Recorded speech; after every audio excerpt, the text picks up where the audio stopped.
Prime Minister Netanyahu wants to continue the war even as things calm down and ships leave the Strait of Hormuz. Israel still appears to seek conflict. Let's examine this situation today. Let's take a look right away. Prime Minister Netanyahu of Israel is reaffirming his hardline stance, saying he will pursue a complete victory over Iran and its proxy forces. In an interview with Channel 14 on June 30, Prime Minister Netanyahu emphasized that the effort toward complete victory will never end, saying that Israel is stronger than ever and will also deal with the remaining Iranian elements. This statement implies Israel plans to wage war indefinitely. Another key point is that Prime Minister Netanyahu said Israel no longer needs US support. He even expressed a desire to end US aid, stating that Israel is now a completely different country compared to the past. He argued that Israel's economy has grown a lot and US funds are minor compared to its GDP, so Israel can manage on its own. These remarks address financial issues and signal an intent to make independent decisions in security and diplomacy going forward. This statement is notable because the United States has long been Israel's top ally and security guarantor. The United States has not only provided military support to Israel, but has also played a role in pressuring for de-escalation when the situation in the Middle East threatens to spiral out of control. However, Prime Minister Netanyahu's recent statement is also being interpreted as a signal that Israel does not necessarily need to align itself with the United States' position. This means Israel will prioritize its own judgment over outside opinions for national security. Prime Minister Netanyahu also reiterated his stance on national identity. He stated that Israel is the Jewish nation-state and a Palestinian state won't be created here. This again shows Israel's stance is far from the international community's plan for an independent Palestinian state and suggests the Israeli government is unlikely to change its position even if future talks occur. He also raised the level of warning against Iran. Prime Minister Netanyahu said Israel has already attacked Iran twice to protect the nation and would not hesitate to do so a third time if needed. This statement not only refers to past operations but also indicates that military options will be maintained going forward. Even though tensions in the Middle East have somewhat eased at the moment, Israel has made it clear that the moment it judges security threats to be rising again, it can launch preemptive military action at any time. If there's any relief, it's that ship traffic has steadily recovered since the US and Iran agreed to reopen the Strait of Hormuz. All Korean ships have left the area except the Namu, which was attacked by Iran, and one remaining vessel. With the reopening of the strait, the volume of crude oil transport has surged by a whopping 1,218.8% compared to the previous week. It appears the energy crisis is being resolved quickly. Israel still appears to want to continue the war. Prime Minister Netanyahu has also said that in order to survive in the Middle East and in this world, Israel must be very strong. He has emphasized that only if he remains in power can Israel's security be guaranteed. Right now, Prime Minister Netanyahu is facing several ongoing crises. There will be a general election this fall. However, he doesn't have enough support to stably regain power in the general election.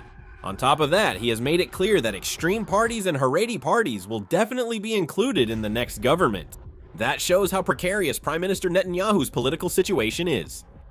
According to a recent public opinion poll released by Israel's Channel 12, public sentiment is not as favorable as expected.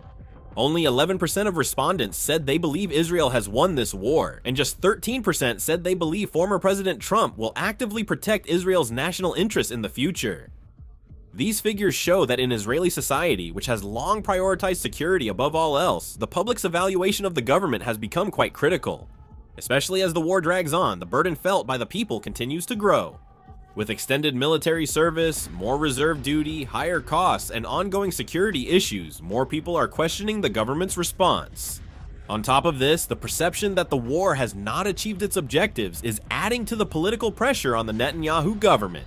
This public sentiment could directly affect the October general election.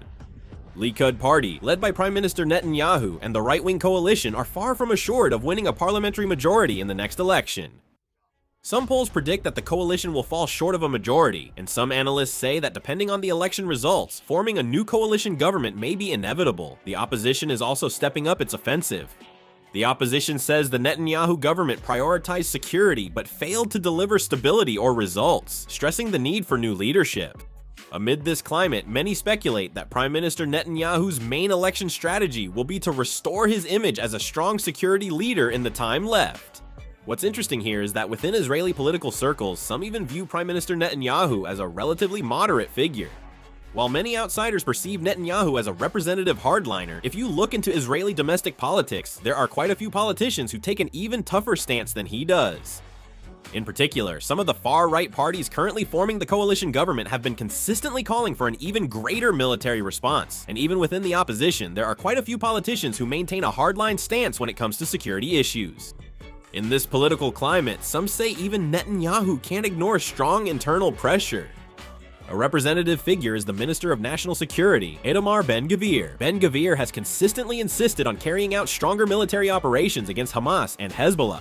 He has often said military pressure in the Gaza Strip should increase, and argued for a stronger response if threats persist in Lebanon. He is skeptical about resolving issues through ceasefires or negotiations and consistently favors security policies that prioritize military power. Because of this, the international community believes far-right ministers like Ben-Gvir significantly influence Israel's security policies and approach to war. Naftali Bennett, a potential candidate for prime minister, is also taking a hardline stance on security issues. Bennett has expressed support for military operations conducted in the Middle East and has argued that even stronger responses are needed against forces that threaten Israel. Recently, he even made remarks defining Turkey as a hostile force to Israel, once again revealing his strong security stance. The fact that such figures are being mentioned as potential future leaders shows that the entire Israeli political sphere is moving in a very hardline direction on security issues. It's hard to explain Israel's current policies just by Netanyahu's personal tendencies. To fully understand recent developments, we must also consider the broader political atmosphere and coalition structure.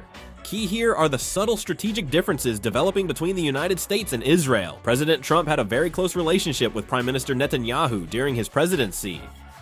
He supported Israel through major policies such as moving the US Embassy to Jerusalem and recognizing Israeli sovereignty over the Golan Heights. Due to this background, the two leaders have long been seen as the strongest allies. However, recently there has been analysis that the priorities of the two countries are gradually diverging.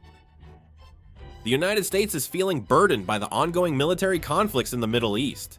From the perspective of long-term national interests, there are growing voices saying that instead of continuing to invest resources in the Middle East, the United States should focus its diplomatic and military power on keeping China in check in the Indo-Pacific region. For the United States, it is more advantageous if tensions in the Middle East are kept at a manageable level. The more the US gets bogged down in the Middle East, the more China is able to grow. Prime Minister Netanyahu believes that unless Iran and its proxies are decisively weakened now, they could pose a greater security threat in the future. Because of this, he continues to leave open the possibility of taking military action when necessary, regardless of concerns from the international community or the United States' cautious approach. In his recent remarks, he repeatedly stressed that Israel will defend itself and decide on any necessary actions. Israel still wants war. If not Iran, then next it's Lebanon or Turkey. Israel is constantly looking for new enemies. If this difference in perspective becomes more pronounced in the future, even if the two countries maintain their alliance, there is a possibility that disagreements will repeatedly arise regarding how to approach issues in the Middle East. The United States may prioritize diplomatic solutions and easing tensions to prevent escalation, while Israel may continue to strengthen military pressure to eliminate security threats. This is why some analysis suggests that even if both countries have the same goals, they are increasingly likely to choose different ways to achieve them. Correct, and this is creating an atmosphere where Middle East tensions are unlikely to end soon.